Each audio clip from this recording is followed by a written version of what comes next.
वालेकुम जी, मैं थोड़ा अपना भी नुमान चिश्ती तो तुम मैंने मेरा यूट्यूब चैनल नुमान लैलप्रिया।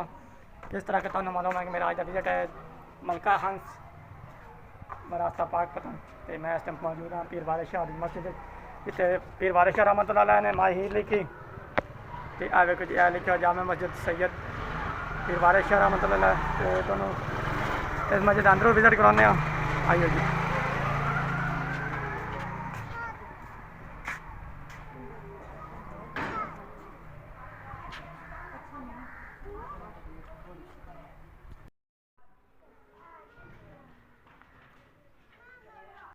वालेकुम जी, मैं थोड़ा अपना नुमान चिश्ती है तुम मेरे को मेरा यूट्यूब चैनल नुमान लैलप्रिया।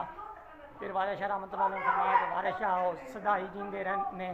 जिन्हें कीतियां नेक कमाइयां ने तो पीर वारिस शाह रहमतुल्लाह ने अपना एक नाम दुनिया से पैदा किया है तो अपनी एक पहचान बनाई है। उस पहचान को अज वेखण लई मैं तो आया मलका हंस तो तुहानू विखांदे जी अंदरों जिते पीर वारिस शाह रहमतुल्लाह ने मलका हंस दे विच बह के हीर रांझे की कहानी लिखी तो तुहानू विचों विजिट कराने आइयो जी। हुजरा शरीफ तो आ देखो जी आया लाइब्रेरी है जिते वो पीर वारिस शाह रहमतुल्लाह ने बहुत ही शेर लिखन अव्वल हमद विरद खुद कीजिए इश्क किता सो जग दा मोल मियाँ पहलू आप ही रब ने इश्क किता माशूक है नबी रसूल मियाँ। देखो जी क्या खूबसूरत जगह सुभान अल्लाह। आया जी हुजरा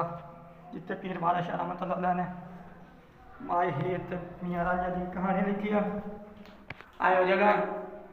जिते बह के वो लिखते सी कहानी तो इन बारे तुम दसेंगे इब्तदा इश्क जो इश्क के कम को हथ लाइए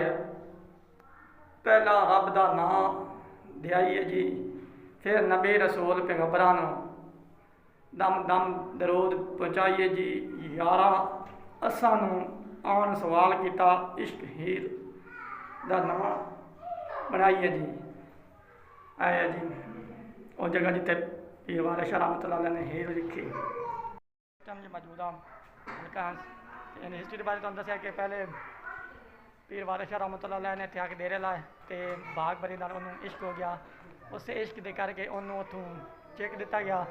तो पीर वारिस शाह रहमतुल्लाह ने इस मस्जिद जाके डेरा लाया इतने उन्हें बह के हीर रांझे की कहानी लिखी तो फिर अड़ के उतों पीर वारिस शाह तो पीर वारिस शाह मशहूर हो गया